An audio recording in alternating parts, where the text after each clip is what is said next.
जो ascending order होता है और डिसेंडिंग ऑर्डर, यानी सबसे बड़ी भिन्न और सबसे छोटी भिन्न कैसे आप फाइंड करेंगे, घटते क्रम और बढ़ते क्रम कैसे पहचानिए, उनका जो चीज होता है वो कैसे होता है, ये क्लास जरूर लीजिए क्योंकि नवोदय के लिए बेहतरीन क्वेश्चंस होते हैं और प्रीवियस ईयर की एग्जाम उठाकर देखिए ये क्वेश्चन जरूर बने और जरूर आए।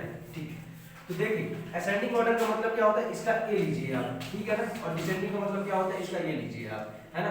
असेंडिंग का मतलब क्या होता है बेटा, छोटे से बड़ा, ऐसा क्या, असेंडिंग मतलब छोटे से बड़ा और डिसेंडिंग मतलब बड़े से छोटा, बस इतना आप याद रखिए। इसको याद रखने के लिए क्या सबसे जरूरी है, जैसे एक छोटा बच्चा जो होता है पैदा होता है, पहले वो इतना छोटा सा होता है, फिर इतना बड़ा हुआ, फिर इतना बड़ा हुआ, फिर वो चलने लगा, फिर ऐसे ऐसे बढ़ता गया बढ़ता गया बढ़ता गया, मतलब वो छोटे से बड़ा हो रहा है, मतलब असेंडिंग ऑर्डर पे चल रहा है, ठीक है ना। डिसेंडिंग मतलब क्या ले लीजिए, उस बच्चे की उम्र ले लीजिए, बच्चे की उम्र जो है अभी कितनी है, 1 साल, वो 25 तक जीने वाला है मान लो, तो यहाँ से यहाँ पहुंचते पहुंचते वो घट रही है उसकी उम्र की, नहीं घट रही है, मतलब मरने की कगार पे कम हो रहा है कि नहीं हो रहा है। तो ये बहुत ज्यादा हो गया, लेकिन समझने के लिए इतना समझो, जो छोटे से बड़ा हो रहा है वो असेंडिंग ऑर्डर है और जो बड़े से छोटा होगा वो डिसेंडिंग ऑर्डर है, ठीक है।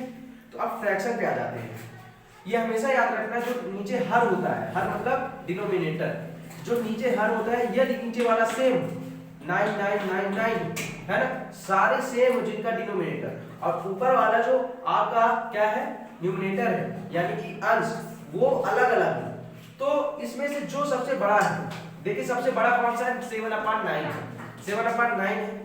तो यदि मैं इन चारों में से पूछूं, ये चार जो भिन्न लिखी फ्रैक्शन लिखा है, इसमें सबसे बड़ा कौन सा है, तो आप ये देखोगे कि सबसे पहले जो कंडीशन सर ने बताई है कि नीचे का जो 9 होता है, क्या वो सबसे बड़ा है या फिर बराबर है या फिर अलग अलग है।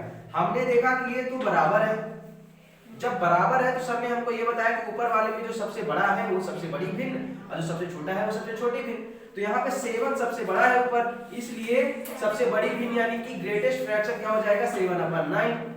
अब फिर सर ने ये बताया कि यदि नीचे वाले सारे सेम हो, हर सारा सेम हो, बराबर हो, 999 जैसे है बराबर हो, और ऊपर वाला अलग अलग हो, उसमें सबसे छोटा जो हो सबसे छोटी भी, तो 2/9 क्या होगी, छोटी भी, ठीक है। ये तो छोटे और बड़े की बात होगी, लेकिन यदि एस्केंडिंग ऑर्डर में लगाना है, मतलब छोटे से बड़े क्रम में लगाना है, तो छोटा कौन सा है, छोटे से बड़ा क्रम, तो 2/9 सबसे छोटा है, फिर उसके बाद कौन सा, इसके बाद छोटा कौन सा होगा, 4/9, ठीक है। इसके बाद 5/9, फिर इसके बाद 7/9। अब बारी आती है इसमें चिन्ह लगाने की, इसकी क्या लगाने की, जो इसका इंडिकेट करने के लिए चिन्ह है, तो एक चिन्ह होता है ये वाला, एक होता है ये वाला। देखो इसको हम क्या बोलते हैं, इज ग्रेटर देन बोलते हैं, क्या ग्रेटर देन, और इसको क्या बोलते हैं, लेस देन। अब जरूरत आने पर मैं दोनों लिख रहा हूं, देखो ये मैंने असेंडिंग ऑर्डर में लिख दिया, अब मैं डिसेंडिंग ऑर्डर में लिखूंगा। डिसेंडिंग मतलब बड़े से छोटा, तो सबसे बड़ा कौन सा है, 7/9, अच्छा उसके बाद कौन सा है छोटा, 7/9 से 5/9, फिर कौन सा है 4/9, फिर 2/9। क्लियर हुई बात।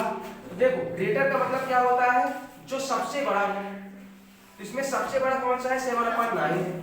किससे बड़ा है, मैं दो लोगों में कंपेयर करता हूँ, 7/9 और 5/9, ठीक है ना। 7/9 बड़ा है कि 5/9, 7/9। तो ये वाला बड़े के लिए होता है, जो मैं इधर घूमा हूँ मतलब बड़ा हूँ, अगर मैं इधर ऐसे घूम जाऊँ तो मैं छोटा हूँ, ठीक है ना।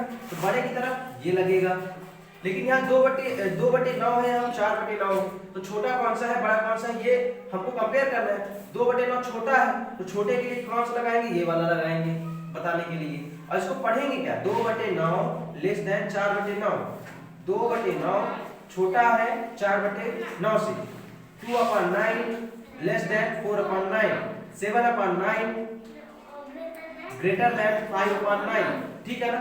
ऐसे इसमें भी 4/9 जो है 5/9 से छोटा है, इसलिए क्या लगाएंगे 4/9 less than 5/9, 5/9 less than 7/9, 7/9 is greater than 5/9, is greater than 4/9, is greater than 2/9।